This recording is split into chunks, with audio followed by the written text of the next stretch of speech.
জামায়াত নেতা জনাব শাহজাহান চৌধুরীর সেই বক্তব্য আমরা ফান করে বলেন ঐতিহাসিক বক্তব্য, এটা একটা ঐতিহাসিক বক্তব্যই হয়েছে। সেটা নিয়ে যথেষ্ট আলোচনা সমালোচনা হয়েছে, এখনও এটার জের চলছে। আমি গতকাল টকশোতে গিয়েও দেখলাম যে এই ইস্যুটা আসছে, এই ইস্যু নিয়ে কথাবার্তা হচ্ছে।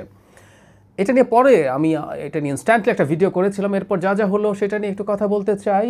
আর একটা মূল ইস্যুতে ফোকাস করতে চাইবো, সেটা হচ্ছে নির্বাচনকে নিজের পক্ষে আনার জন্য কারচুপি করতে জামায়াতকে প্রশাসন এবং পুলিশ কবজা করার চেষ্টা করছে। এই ধরনের একটা আলাপ, এই ধরনের একটা অভিযোগ বেশ কিছুদিন থেকে আছে। আমি সেটা নিয়েই আসলে মূলত কথা বলতে চাই। তার আগে একটু দেখি যে জামায়াত ব্যাপারটাকে কিভাবে ডিল করছে। আমি বাংলা ট্রিবিউনে দেখলাম জামায়াতের এই নেতা শাহজাহান চৌধুরী ব্যাখ্যা দিয়েছেন। মানে ব্যাখ্যাগুলো মানে প্রায় এটা উনি বলে না, অন্যান্য রাজনৈতিক দলেরও যখন কেউ উল্টোপাল্টা কিছু করে যে ব্যাখ্যা দেয়, মনে হয় যে আমরা খুবই স্টুপিড, আমরা কিছু বুঝি টুঝি না। যাই হোক, শাহজাহান চৌধুরী বলছেন, দলীয় সম্মেলনে আমি যে বক্তব্য রেখেছি তার মূল কথা হলো প্রশাসন দেশের স্বার্থে, জাতির স্বার্থে কাজ করবে। বর্তমান সরকারের অধীনে দেশের স্বার্থে পুলিশ ও প্রশাসনকে কাজ করতে হবে, আমি সেটাই বোঝাতে চেয়েছিলাম। কিন্তু যারা আমার খণ্ডিত বক্তব্য ফেসবুকে প্রচার করেছেন তারা মূলত ফ্যাসিস্টদেরই সহযোগিতা করছেন এবং মূলত ফ্যাসিস্টদেরই সহযোগিতা করছেন, উস্কানি দিচ্ছেন। আমার পুরো বক্তব্য শুনলে যে কেউ বুঝতে পারবে না আমি পুলিশ প্রশাসনকে দেশপ্রেমিক হয়ে দেশ ও জনগণের স্বার্থে কাজ করার জন্যই কথাগুলো বলেছি। মানে ফ্যাসিস্ট নিয়ে আসলে আসলে জিনিসটা ধামাচাপা দেওয়া যায়। সুতরাং জামাতের সমালোচনা করলে ফ্যাসিস্টের সমালোচনা, জামাতের সমালোচনা করে ইসলামেরও সমালোচনা, ইসলাম বিদ্বেষী হয়ে যায়, নাস্তিক হয়ে যায়। এটা বহুবার খেয়েছি। জামাতের তৃতীয় শ্রেণীর এই কৌশলগুলো কতটা কাজ করে তাদের একটু ভেবে দেখা দরকার। তিনি এরপর বলেন যে ভারত অনেক রকম চেষ্টা করছে, তারা বস্তা বস্তা টাকা অস্ত্র ঢোকাবে, লেভেল প্লেইং ফিল্ডের জন্য প্রশাসন ভালো মতো কাজ করতে হবে। আমরা বলতে এখানে জনগণের কথা বলছেন, তাদের কথায় উঠবে, তাদের কথায় বসবে, এই হলো তার ব্যাখ্যা। এটা নিয়ে একটু দেরিতে হলেও গতকাল আমি দেখেছি যে পুলিশের বিশেষ ক্যাডার পুলিশদের সংগঠন তারা এটার প্রতিবাদ জানিয়েছেন। এটা আরও আগেই তাদের এই প্রতিবাদ জানানো দরকার। আর এখনও নির্বাচন কমিশনের আচরণবিধি লঙ্ঘনের আলাপ হয়নি, এবং এখনও কেউ একজন ফর্মালি তিনি নির্বাচন করছেন সেটাও অফিসিয়ালি হয়নি, এটা তো অফিসিয়ালি পরে হয়। ফলে নির্বাচন কমিশনের সেই অর্থে অতটা এখতিয়ার নেই, কিন্তু একটা সফট ধরনের হলেও বিবৃতি নির্বাচন কমিশন দিতে পারত। কারণ এই আলাপগুলো যখন হয় এগুলো নির্বাচনের ব্যাপারে মানুষের নির্বাচন সুষ্ঠু হবে কিনা সেই ব্যাপারে শঙ্কা তৈরি করে, এটা ফর শিওর। জামাতে ইসলামীকে আমরা দেখেছি এটাকে খুবই ধরি মাছ না ছুঁই পানি টাইপের একটা স্টেটমেন্ট দিয়েছে জামাতের সহকারী সেক্রেটারি জেনারেল। উনি বলেছেন যে এটা তার ব্যক্তিগত মন্তব্য, এটার ব্যাখ্যা তিনি দিতে পারবেন, তারা ভেতরে এটা নিয়ে তারা তাদের মতো করে জিনিসগুলো ডিল করার চেষ্টা করছেন। এই ধরনের কিছু কথাবার্তা খুবই খুবই দুর্বল ধরনের মন্তব্য। যে ঘটনা জনাব শাহজাহান ঘটিয়েছেন, আমি মনে করি এটা জন্য তাকে দল থেকে বহিষ্কার করা উচিত ছিল। বহিষ্কার করে তার এমপি ইলেকশন করা তো দূরেই থাকুক, তাকে বহিষ্কারই করে দেওয়া দরকার ছিল। নিদেন পক্ষে তার এমপি ইলেকশনের জন্য যে মনোনয়ন দেওয়া হয়েছে সেই মনোনয়ন উইথড্র করা দরকার ছিল। যদি আমি জানি না, অনেকেই বলেন যারা জামাত সম্পর্কে জানেন তিনি অতি ক্ষমতাশালী নেতা, তাকে বাদ দেয়া জামাতের জন্য প্রায় অসম্ভবের মতো। যাই হোক, আমি সেই তর্ক বিতর্কে এখন ঢুকছি না, জামাত বুঝবে সে কী করবে। কিন্তু এটাকে সফট ধরনের কথা বলে খুব বেশি গায়ে না নিয়ে জামাত সম্ভবত তার অজান্তেই আমাদের কাছে একটা বার্তা দিচ্ছে যে জামাত এই নির্বাচনে প্রশাসনকেও তার পক্ষে কাজে লাগানোর চেষ্টা করবে।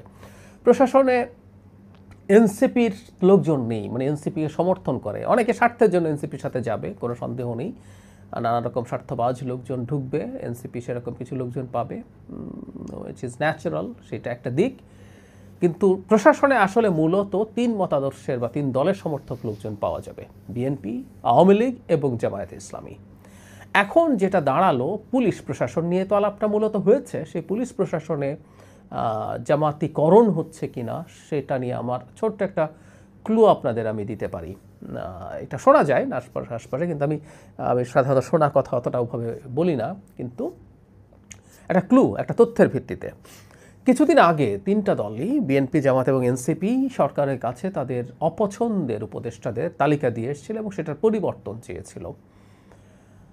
সরকারের উপদেষ্টা যারা ফজলুল কবির খান একটা স্ট্যাটাস দিয়েছেন, সেখানে তিনি তিন দলেরই কারা কারা কাকে কাকে চায় না সেটার যে তালিকা আছে সেটা কত ফটো কার্ড শেয়ার করে তিনি মন্তব্য করেছেন, কারণ বিএনপি তালিকায় তার নাম ছিল বলে তিনি বলছেন।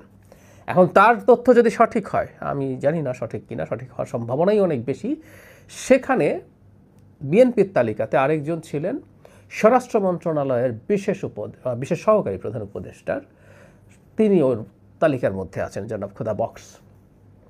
এখন বিএনপি যদি সত্যি তার ব্যাপারে অভিযোগ জানিয়ে থাকে, তার মানে পুলিশের যে রদবদল বা পরিবর্তন আছে সেটার ক্ষেত্রে তিনি ম্যানিপুলেট করছেন, এবং বিএনপি তাদের ব্যাপারেই এই অভিযোগ জানাবে, তার কম্পিটিটরকে যিনি অন্যায়ভাবে ফেভার করবেন। তার মানে জনাব খোদা বক্স কি জামায়াতে ইসলামীর প্রতি ফেভার করছেন? এই প্রশ্ন আসবে। সুতরাং আমরা এটাকে রিলেট করতে পারি। সো প্রশাসনে বা পুলিশে অলরেডি এই ধরনের পরিস্থিতি তৈরি হচ্ছে কিনা এটা জরুরি ভিত্তিতে খেয়াল করা দরকার। এটা পুলিশ গেল, প্রশাসনে একই পরিস্থিতি। জামাত প্রচুর তাদের মতো করে তাদের লোকজনকে পদায়নের চেষ্টা করছে, এটা শোনা যায়। বিএনপিও করছে না তা না, বিএনপিও চেষ্টা করছে। কিন্তু আমার কাছে আরেকটা অ্যালার্মিং জায়গা মনে হয় বাংলাদেশের আগামী নির্বাচনের ক্ষেত্রে। মানে আমরা যত যাই বলি না কেন, যারা জামায়াত বা বিএনপির সাথে অ্যালাইনড, এদের বড় অংশর আসলে নিয়োগ হয়েছে এখন যারা নির্বাচনে খুবই ক্রুশিয়াল কিছু পজিশন, ডিসি যারা রিটার্নিং অফিসার হবেন, এসপিরা, ইউএনওরা যারা অ্যাসিস্ট্যান্ট রিটার্নিং অফিসার হবেন, ইউএনওরা তো বটেই, ডিসিএসপিরাও প্রায় সবাই শেখ হাসিনার এই আমলে তারা চাকরিতে ঢুকেছেন। কেউ কেউ সামান্য একটু আগে হলো, পুরো ক্যারিয়ারটা তাদের শেখ হাসিনার সময়ে হয়েছে। সো প্রচুর আওয়ামী লীগার আছে যারা এখন অনেকেই বিএনপি সাজার চেষ্টা করছেন হয়তো। এখন আওয়ামী লীগের সমর্থক যে কর্মীরা আছেন, যে অফিসাররা আছেন, তারা আসলে কোন পক্ষে কাজ করতে পারেন? আমরা এই আলাপটা করার চেষ্টা করছি, অনেকদিন থেকে বলছি। আমি মনে করি শেষ পর্যন্ত সাধারণ কিছু ভোটার, খুবই লিবারেল ভোটাররা বিএনপিকে ভোট দিতেই পারে, দেওয়ার চেষ্টাই করবে। তারা কখনোই জামাতকে ভোট দেবে না, এমনকি শেখ হাসিনা বললেও। কিন্তু মেজরিটি যদি শেখ হাসিনা বা আওয়ামী লীগ ডিসাইড করে জামাতকে ভোট দেওয়া হোক, তাহলে তারা সেটা করবেন না, কোনো রকম কোনো সন্দেহ নেই। কারণ বিএনপি শক্তিশালী হয়ে থাকুক সেটা আওয়ামী লীগ চাইবে না। যদি আওয়ামী লীগ নির্বাচনে না আসতে পারে, যদি তারা জাতীয় পার্টির মধ্যে ঢুকে নির্বাচন করতে না পারে, বা ইন্ডিপেন্ডেন্ট হিসাবে খুব সুবিধা করতে না পারে, তাহলে তাদের ভোট তারা জামাতে দেওয়ার সিদ্ধান্ত নিতে পারেন।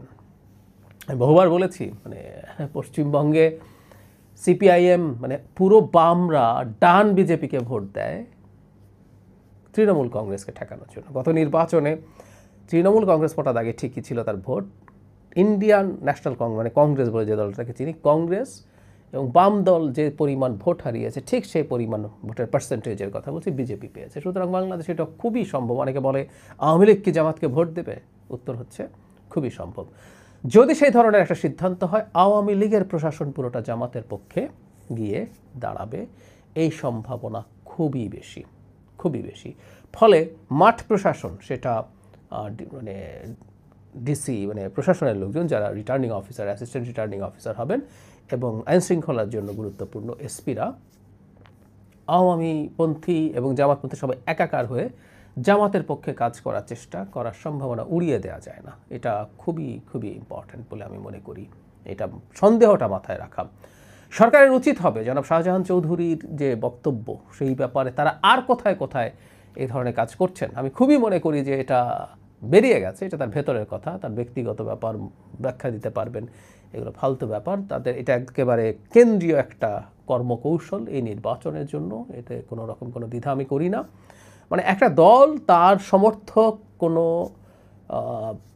তার সাথে এক ধরনের অ্যালাইনমেন্ট আছে, এই ধরনের কোনো কর্মকর্তাকে যদি এই উদ্দেশ্যে রাখতে চাইতেন যে আমার প্রতি সে নেগেটিভ আচরণ করবে না, এটুকু নিশ্চিত করার জন্য, তাহলে কথা ছিল। কিন্তু জনাব শাহজাহান চৌধুরীর কথা হচ্ছে উঠবে, বসবে, গ্রেফতার করবে, মামলা দেবে, মানে সব কিছু তার কথাই হতে হবে। গ্রেফতার আগে, মামলা পরে, এই সব কিছু।